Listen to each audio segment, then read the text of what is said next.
స్వచ్ఛమైన నాణ్యమైన గౌదర్పార్ పూజా ఉత్పత్తులు www.gaudarpar.com ద్వారా ఆన్లైన్ లో ఆర్డర్ చేయండి. మీ ఇంటిని దేవాలయంగా మార్చుకోండి. నమస్తే రమగారు. నమస్తే జయ. రమగారు, సాధారణంగా మాట్లాడుకునేటప్పుడు బీరకాయ పీచు చుట్టరికాలు అయితే ఎక్కడో దూరపు చుట్టరికాలు ఇట్లాంటి మాటలు వింటూ ఉంటాం కదా. అసలు బీరకాయ పీచు చుట్టరికాలు ఏంటండి? అసలు ఆ మాట ఎందుకు వచ్చింది? దీని వెనకాల ఏమన్నా కథా కమామిషి ఏమైనా ఉన్నాయా? కథలు ఏముంటాయి? బీరకాయ పీచు అంటే మన అమ్మమ్మ చెల్లెలు కూతురు కొడుకు వాళ్ళంతా మనకి పిన్నులు మామయ్యలు అవుతారు కదా. వాళ్ళ ఆడబడుచులు, అమ్మమ్మ చెల్లెలు కూతురు ఆడబడుచు బావ తోడుకోడలు ఎంత దూరం పోయింది, ఎక్కడికెక్కడికో వెళ్తుంది. కానీ వీళ్ళంతా మనకు తెలిసే ఉంటారు. వీళ్ళంతా మనకు తెలిసే ఉంటారు. ఏవో పెళ్ళిళ్ళకి వెళ్తాము, వీళ్ళు అంతా వస్తారు. ఓ నూటే చిన్నప్పుడు ఇంత ఉండేదానివి అంటుంటారు. వీళ్ళంతా మనకు తెలుసు.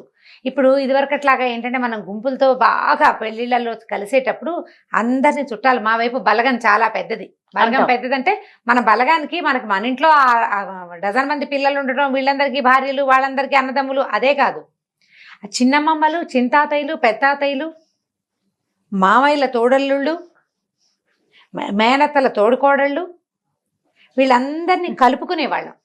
అదంతా పెద్ద బలగం. వాళ్ళంతా కూడా మనకు అవసరానికి సహాయాలు చేసేవాళ్ళు. ఉమ్మడి కుటుంబాలు ఉండేవి. వాళ్ళ ఇంట్లో పెళ్ళుంది అనుకో, ఒక ఇంట్లో పెళ్ళుంది, ఈ రెండో ఉమ్మడి కూడా వాళ్ళతోటి సంబంధం కలిగిన 10-12 కుటుంబాల వాళ్ళు పోయి అక్కడ పడి పనిచేసేవాళ్ళు. అవును, చుట్టరికాలు దూరం అయినా కూడా పనులు పాటలు నడిచేవి. వీళ్ళకి ఏదైనా అవసరం అయితే వాళ్ళంతా వచ్చేవాళ్ళు. ఆ ఇంట్లో బాగా పనిచేయగలిగే వాళ్ళు, సమర్థులు. కొంతమంది ఏమో ఏమంటే మేనేజ్మెంట్ స్కిల్స్ ఉన్నవాళ్ళు, ఈవెంట్ మేనేజ్మెంట్ చేయగలిగిన వాళ్ళు. పెళ్ళిళ్ళకి దగ్గరుంటే ఫలానా పెద్దబాబు, మా పెద్దక్కయ్య గారు పెద్దబ్బాయి అన్ని పనులకి బ్రహ్మాండంగా చేస్తాడు. పెద్దబాబు ఉంటే చాలా ధైర్యం. వాడు హ్యాండిల్ చేస్తాడు అన్ని రకాలు. వంట వాళ్ళని హ్యాండిల్ చేసేస్తాడు, పెళ్లి మండపాన్ని హ్యాండిల్ చేసేస్తాడు, ఏదైనా తగాదా వస్తే దాన్ని హ్యాండిల్ చేస్తాడు. ఫ్యామిలీకి ఒకరు ఉంటారు కదండి, అట్లా ఉంటారు కదా. అట్లా హ్యాండిల్ చేయగలిగే చుట్టాలని పట్టుకుంటాం. వాళ్ళు మనకు దూరమైనా సరే వాళ్ళతో క్లోజ్ రిలేషన్ మెయింటైన్ అవుతుంది. మా ఊరు పల్లెటూరు కదా. పల్లెటూరు అంటే కొంతమంది కజిన్స్ కలిసి ఉండేవాళ్ళం. మా అమ్మ నాన్నకి సొంత వాళ్ళు లేరు, కానీ ముత్తాత గారి కజిన్స్ మేమంతా ఒకే కుదుట్లో వాళ్ళం, ఒక చోటే ఉండేవాళ్ళం. మా పెద్దమ్మ ఒక ఆవిడ, మా పెద్దమ్మ, 2 పెద్దమ్మలు అన్నదమ్ములకే ఇచ్చారు. వాళ్ళ తమ్ముడు, వాళ్ళకు కూడా సవితమ్ముడట, ఆయన ఓన్ బ్రదర్ కాదు, బాబురావు మావయ్య, చిట్టుకుడూరికే మావయ్య ఆయన. మాకు కనీసం 4-5 తరాల వారుంది వాళ్ళతోటి. మావయ్య అని వెళ్ళిపోవటం ఆయన దగ్గరికి, ఆయన ఏమైనా కబుర్లు చెప్పేసుకోవటం, పెళ్లి సంబంధాలు చెప్పేయటం. ఎన్ని తరాల వారుంది. బీరకాయ పీచు చుట్టరికమే అది. ఆపేక్షలు ఉంటాయి, దూర బంధువులు. బాబురామాయణ ఇప్పుడు తలుచుకోవడం ఉంటే కూడా నాకు చాలా సంతోషంగా ఉంది. స్వర్గస్థులు అయ్యారు కానీ చాలా ఫ్రెండ్లీయో. పెళ్లిలో ఆయన ఉంటే సందడి, చాలా బాగా మాట్లాడేవారు, అందరినీ పలకరించేవాళ్ళు. అలా మన కుటుంబాల్లో కూడా ఉండే ఇంత దూరపు చుట్టరికాన్ని బీరకాయ పీచు చుట్టరికాలు అంటారు. మన కుదురుని, మన మొదలుని వెతుక్కోవటం, దానికి ఈ బీరకాయ పీచులు చాలా హెల్ప్ చేస్తాయి. నిజం అండి, అది తెగదు. బీరకాయ పీచు తెక్కండా ఉంటుంది, దాని సంతోషం వస్తుంది. బీరకాయని ఒలిచామనుకో, దాని మొదలు ఒక దారం ఉంటుంది, అది ఇలా ఇలా ఇలా ఇలా అల్లుకుంటూ చివరి దాకా వస్తుంది. దీని మొదలు కనుక్కోలేం మనం, అల్లికగా ఉంటుంది.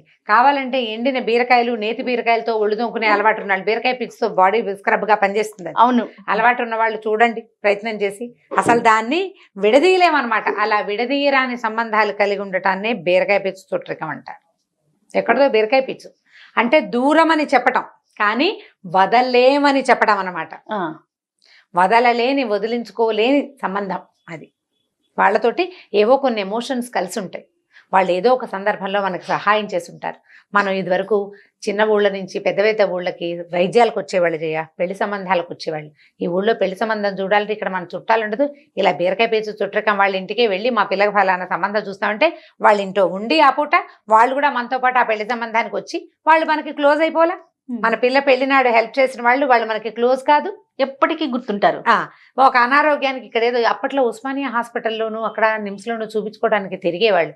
ఈ ఊళ్ళో దూరపు చుట్టాలున్నా సరే వాళ్ళ ఇంట్లో ఉండి, హాస్పిటల్లో ఒక మనిషి ఉంటే ఇక్కడ వీళ్ళింటో పొద్దున్నే స్నానం చేసి బాకులు, అప్పుడు ఇంతంత అవసరాలు ఏమున్నాయి, అంత అన్నం పెట్టించుకున్న పేషెంట్ కోసం పోయేవాళ్ళు ఉస్మానియాకి బస్సుల్లోనే. అప్పుడు ఇంత కార్లా, ఇంత ట్రాన్స్పోర్టేషన్ దాకెందుకు రమ్మగారు? మొన్నటి వరకు కూడా మనం ఇరు రాష్ట్రాలు విడిపోక ముందు ఈ పాస్పోర్ట్లు కానీ వచ్చినా మనలాంటి ఇక్కడ ఉండే వాళ్ళ ఇళ్లలో ఉండేవాళ్ళే కదా. ప్రతి పనికి మనం ఈ బీరకాయ పీచు చుట్టరికాల్ని ఇది వరకు వాడుకునేవాళ్ళు. అవును. ఇప్పుడు ఏమయ్యామంటే మనం ఫస్ట్ కజిన్స్ ని కూడా మర్చిపోయే దుస్థితిలోకి వచ్చాం మనం. దాన్ని కాపాడుకోవాలి కదా. 100%. మీకు మాకు చుట్టరికం ఏమిటంటే చుట్టరికం ఉండక్కర్లా, మనమంతా ఒక ఊరి వాళ్ళం, ఒక కుదుట్లో వాళ్ళం. మనం ఒక కుదుట్లో వాళ్ళం అని చెప్పుకుంటాం కదా ఆ మాట. మన తాతలు ముత్తాతలు అన్నదమ్ములు వాళ్ళది మంది ఒకే ఇంటి పేరు. అవును. వాళ్ళు ఎవరో మనకు తెలీదు, కానీ వాళ్ళు మనవాళ్ళేనన్న భావన ఉంటుంది. అవసరమైతే సహాయం చేసుకుంటాము, దానికోసం ప్రయత్నం చేయాలి కదా. అయితే దీన్ని మనం తెలుగులో బీరకాయ పిచ్చి అంటామా, బాదరాయణ సంబంధం అంటారు. ఇప్పుడు బీరకాయ పిచ్చి సంబంధం లాంటిది బాదరాయణ సంబంధం. ఇప్పుడు బీరకాయ పిచ్చికి మనకి ఎక్కడో ఒక సంబంధం ఉండాలి కదా, బాదరాయణ సంబంధానికి ఎక్కడా సంబంధం ఉండక్కర్లేదు, చాలా పెక్యూలియర్ సంబంధం చెప్తారు. ఆ కథ చెప్తాను. ఓకే అండి. ఒక ఆయన బండి వేసుకుని ఓ ఊళ్ళోకి వెళ్ళాడు. బండి వేసుకుని వెళ్తే సరే ఓ ఇంటి ముందు ఆపాడు. మధ్యాహ్నం వేళ అయింది, భోజనాల వేళ. సరే ఏం చేశాడు, బండి కొంచెం నీడలో ఆపి బండి నుంచి ఎడ్లను విప్పి చెట్టుకేసి కట్టేశాడు. కట్టేసి ఆ ఇంటి వైపుకి లోపలికి వెళ్ళాడు. వాకిట్లోనే పెరగ. అప్పట్లో ఇళ్ళు ఎలా ఉండేవి, కొంచెం వాకిలు కొంచెం దూరం ఉండి, అంటే బాగా ఏమన్నా ఆవరణ కాస్త బాగుండి వెనక్కి ఇళ్ళు ఉండేవి. ఒకవేళ పూరిపాక అనుకో, పూరిపాక అంటే మరిగా తాటాకుల ఇల్లు అనుకో, ఇట్లా పంచలాగా దించి వాకిట్లో అరుగులు ఉండేవి. అరుగులు ఉండేవి కదా. అవునండి, అవును. ఆ అరుగు మీద ఆ ఇంటి ఓనర్ రైతు ఒక ఆయన కూర్చుని ఉన్నాడు. ఈయన పోయి ఆయన పక్కన కూర్చున్నాడు. ఆయన ఏమనుకున్నాడు, వచ్చిన ఆయన చుట్టాలైన భార్యకి చుట్టాలు కాబోలు అనుకున్నాడు. కూర్చున్నాడు. ఇంతలో ఏమైంది, ఆవిడ బయట నుంచి వచ్చి లోపల నుంచి వచ్చింది ఆయన భార్య. ఏమయ్యా వంట అయిపోయింది, స్నానం చేస్తావా అని కేకేసింది. చేసేసరికల్లా సరే ఆయన పదండి స్నానం చేద్దామన్నాడు ఆ ఓనరు, ఆ ఇంటి ఆయన.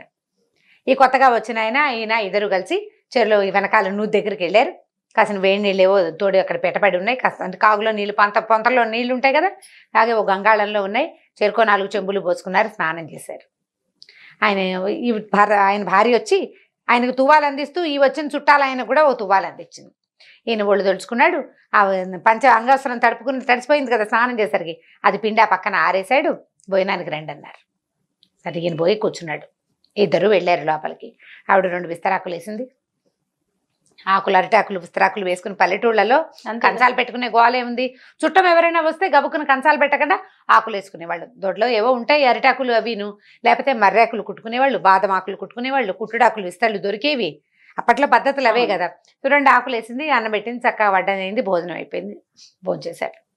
ఆ ఇద్దరు వచ్చి ఏదో ఆ మాట ఈ మాట, ఊళ్ళో పంటలు ఎట్లా ఉన్నాయి, ఈ ఏడాది వానలు ఎట్లా ఉన్నాయి, ఏమిటి అని సంగతి సందర్భం అన్నీ మాట్లాడుకున్నారు. వాకిట్లో వచ్చారు. అన్నం బాగా, భోజనం చాలా బాగుందమ్మా, వంట చక్కటి చెయ్యింది, ఇది ఎంతో బాగుందమ్మా అన్నాడు వచ్చిన చుట్టాలు ఆయన. బాగుంది. ఇద్దరు కలిసి వాకిట్లో వరండాలోకి వచ్చారు. మళ్ళీ ఆ వరండాలో ఉన్నాయిగా అరుగులు. సరే 2 చేపలు పరిచున్నాయి. ఈయన చక్క భుక్తాయాసం, అమ్మాయి కడుపు నిండా అన్నం పెట్టిందని నడుము వలిచాడు వచ్చిన చుట్టాలు ఆయన. ఇంటి ఆయన కూడా మరి మధ్యాహ్నాలు భోజనాలు చేసి కొంచెం సలబాటు వేళ అయ్యేదాకా కాస్త నడుము వాలుస్తారు. ఈయన కూడా ఇంకో చేప మీద ఉరిగాడు. 4:30, 5 అయింది. ఇద్దరు 1 గంట అరగంట నిద్రపోయారు. కాస్త చిన్న కునుకు తీశారు. ఇంటి ఆవిడ కూడా లోపల ఎక్కడో కునికేసినట్టుంది, బయటికి రాలా. ఇద్దరు లేచి కూర్చున్నారు. కొద్దిగా ఆ మాట ఈ మాట లోకాభిరామాయణం మాట్లాడుకున్నారు. మాట్లాడుకున్నాక మరి నేను బయలుదేరతా అన్నాడు వచ్చిన చుట్టాలు ఆయన. అప్పుడు ఈయన అడిగాడు, అంటే ఎవరని అడగలేదు కానీ జ్ఞాపకం రాలేదు కానీ ఇంతకీ మీరు మా ఆవిడకి ఏమవుతారు అని అడిగాడు. ఈయన ఏం చెప్పాడంటే, మీ ఆవిడకి ఏమవను, మీకు ఏమవను అనేసరికి ఇంటి ఆయనకు అర్థం కాల. ఈ ఏమీ అవ్వని వాడు మన వాకిట్లో కూర్చున్నాడు, మన పరెక్టో స్నానం చేశాడు, నువ్వు దగ్గర ఇంటి ఆవిడ పొట్టిస్తే తినేశాడు, మధ్యాహ్నం చాప మీద కునికేశాడు, ఎండవేళప్పుడు వచ్చింది చూడటం, మీరెవరు ఏమిటని అడగకూడదు, అట్లా రండి భోజనానికి అనాలి, భోజనం చేసేయాలి. మీ దొడ్లో మంచి రేగి చెట్టు ఉంది కదా అన్నాడు. అవునండి, మీ ఇంట్లో రేగి చెట్టు ఉంది, నా బండి చక్రాలు రేగి చెట్టు చెక్కతోటి చేశాం, అలాగా మీకు నాకు బాదరాయణ సంబంధం ఉందండి అన్నాడు. బదరి వృక్షం అంటే రేగు చెట్టు. రేగు చెట్టు చెక్కతోటి బండి చక్రాలకి మధ్యలో ఇరుసులు వేస్తారు. మీకు నాకు బాదరాయణ సంబంధం ఉంది. మధ్యాహ్నం భోజనాల వేళకు వచ్చాను, చక్కగా అన్నం పెట్టారు, అన్నదాత సుఖీభవ, వెళ్లే దారిలో ఎప్పుడైనా అవకాశం ఉంటే అవకాశంగా మళ్ళీ కలుసుకుందాం, వెళ్ళొస్తానన్నాడు. ఆయన నిర్ఘాంతపోయి చూస్తూనే ఉన్నాడు. ఈ బాదరాయణ సంబంధం పెద్ద మనిషి బండికి ఎడ్లు కట్టాడు, వెళ్ళొస్తాను నమస్కారం అని వెళ్ళిపోయాడు. చాలా బాగుంది. మనకి సంబంధం ఉండాలే కానీ మనం ఉంచాలని అనుకోవాలి కానీ ఏ చిన్నదాన్నైనా కలుపుకోవచ్చు. చూడండి అసలు మన తాత ముత్తాతల నాటి కజిన్స్ కూడా ఇప్పుడు నేను ఏ అమెరికావో ఆఫ్రికావో వెళ్ళాను అనుకుందాం. మా ఇంటి పేరు ఎస్టీజీ వరదాచార్యులు గారు మనవరాలని నేనని చెప్పాను. ఎస్టీజీ వాళ్ళ మాకు చుట్టాలండి అన్నాడు ఆయన. ఎవరో నేను ఆయన చుట్టం అయిపోలేదు. ఆయన మా తాతగారి మొహం కూడా చూసుంటాడు.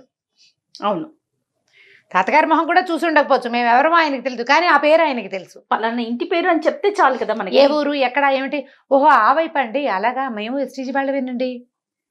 ఆయన మేము కనీసం 20 తరాల గ్యాప్ ఉంటుంది. ఇంటి పేర్లు మారవు కదా. మనం ఒకటి. ఎస్టీజీ ఇంట్లో పుట్టిన ఆడపిల్లలు వేరే సంబంధాలు చేసుకున్నప్పటికీ ఆ ఎస్టీజీలో ఉండే వాళ్ళకి తప్పకుండా అక్క చెల్లెళ్ళలో మేనత్తలు అవ్వాల్సిందే కదా. అంతేగా, రక్త సంబంధం ఉన్నట్టే కదా ఎంతో కొంత. దాన్నే బీరకాయ పీచు చుట్టరికం అంటారు. బాగుంది. మన వాళ్ళని వీళ్ళు మన వాళ్ళు అని భావించటమే చాలా ప్రధానమైంది జయ. ఇప్పుడు మనం దాన్ని కోల్పోయాం. అవును, ఈ కథకి బాదరాయణ సంబంధానికి బీరకాయ పీచు చుట్టరికానికి పెద్ద సంబంధం లేదు. నువ్వు వదిలిపెట్టే తలుచుకుంటే పక్కన ఉన్న దాన్ని కూడా కట్ చేసి పారేస్తావు. వాడెవడో నేనెవడో అంటావు. నువ్వు పట్టుకోదలిస్తే సంబంధికుల్ని వదిలేస్తున్నారు. నువ్వు పట్టుకోదలిస్తే, నువ్వు పట్టుకోవాలనుకుంటే ఇట్లా మీ ఇంట్లో రేగు చెట్టు ఉంది, మా బండికి ఉన్న కర్రలు రేగు చెక్కవే, కాబట్టి నీకు నాకు బాదరాయణ సంబంధం ఉందని సంబంధాన్ని కలుపుకోవచ్చు. మనుషుల్ని కలుపుకుని పోవాలి. మన తత్వాన్ని బట్టి, మన మనసును బట్టి ఆధారపడి ఉంటుంది. కలుపుకుపోవాలి. అప్పుడే మనిషి సంఘజీవిగా ఉంటాడు. ఇతరులు మనకి సహాయం చేస్తారు, మనం ఒకరికి సహాయపడగలుగుతాం. మనకి మనుషులు ఉంటారు, మనం ఎప్పుడూ ఒంటరి వాళ్ళం కాము. దూరపు చుట్టరికాన్ని పురస్కరించుకునైనా ఒక్కసారి హలో అంటాం. నేను ఫలానప్పుడు నా పరిచయం నేను ఎలా చేసుకుంటాను, నేను రమారావి అని యూట్యూబ్లో చెప్పినట్టు చెప్తానా? చెప్పను. ఫలానా రామూర్తి గారి కోడలు నేను చెప్పుకుంటాను, మా మామగారి పేరు చెప్పుకుంటాను, లేదా మా తాతగారి పేరు చెప్తాను. చెప్పుకోవాలి కదా, నేను వాళ్ళ కోడలనండి లేదా వీళ్ళ అమ్మాయినండి అని చెప్పాలి కదా. ఎవరైనా అంతేగా. ఇటో అటో ఏదో రెండూ చెప్పుకోవాలి. ఆయన ఎక్కడ పని చేస్తారు అని అనగానే మా తాతగారు ఏం చేశారో చెప్పాలి, మా మామగారు ఏం ఉద్యోగం చేశారో చెప్పాలి. వాళ్ళది ఏ ఊరో నేను చెప్పాలి కదా. ఆ ఊరు నేను అడుగే పెట్టలేదు ఇప్పటిదాకా, అడుగే పెట్టలా. కానీ ఆ ఊరు ఫలానా ఊరు ఫలానా చోట ఉంటుంది అనగానే మన గుర్తింపు చాలా సులువుగా అవతల వాళ్ళకి తెలిసిపోతుంది. వాళ్ళు మనం చుట్టాలైపోతాం. చుట్టాలైపోయేందుకు ప్రయత్నం చేయండి అమ్మా. ఫేస్బుక్లో స్నేహాలతో పాటుగా అవి చేస్తున్నాం మనం. సోషల్ మీడియాలో స్నేహాలు విపరీతంగా ఇతోధికంగా చేస్తున్నాం. దాంతోపాటు మన చుట్టరికాలు, మన బాంధవ్యాలు, మన వాళ్ళను కూడా కలుపుకొని ముందుకెళ్ళండి జీవితంలో. మన వాళ్ళు మనతో సరిగ్గా ఉండరు కాబట్టి మేము మా చుట్టాలతో చాలా తలకాయ నొప్పులండి, మేము ఫ్రెండ్షిప్ చేస్తాం, ఫ్రెండ్సే అని చెప్పే వాళ్ళు కూడా ఉంటారు కొంతమంది. అందరూ ఒకలా ఎలా ఉంటారు? ఫ్రెండ్స్లో మాత్రం దుర్మార్గులు, విసిగిచ్చేవాళ్ళు, తలకాయ నొప్పి పెట్టించేవాళ్ళు ఉంటారు. అక్కడ కూడా ఎక్కడైనా ఉంటుంది. ముందు మనము అనే దాన్ని, మన గ్రూపుని ఉంచుకోవాలి, మన వాళ్ళని మనతో పాటు ఉంచుకోవాలి. వాళ్ళకి హలో అని చెప్పగలిగే అంత మాత్రం అయినా నేను ఫలానా వాళ్ళని, మేము ఫలానా వాళ్ళం, ఫలానా ఊరి వాళ్ళం అని చెప్పుకోవాలంటే మన మొదళ్ళు మనకి తెలియాలి. అది తెలుసుకోండి. అప్పుడు ఎంత బీరకాయ పీచు చుట్టరికమైనా వాళ్ళతో మనకి కొంత రేపో ఏర్పడుతుంది, ఎంతో కొంత. సత్సంబంధాలు కొనసాగుతాయి. రైట్ రామ్ గారు, నమస్తే. నమస్తే జయ. ఈ వీడియో కనుక మీకు నచ్చినట్లయితే లైక్ చేయండి, షేర్ చేయండి. మరిన్ని వీడియోస్ కోసం మా ఛానల్ని సబ్స్క్రైబ్ చేసుకోండి.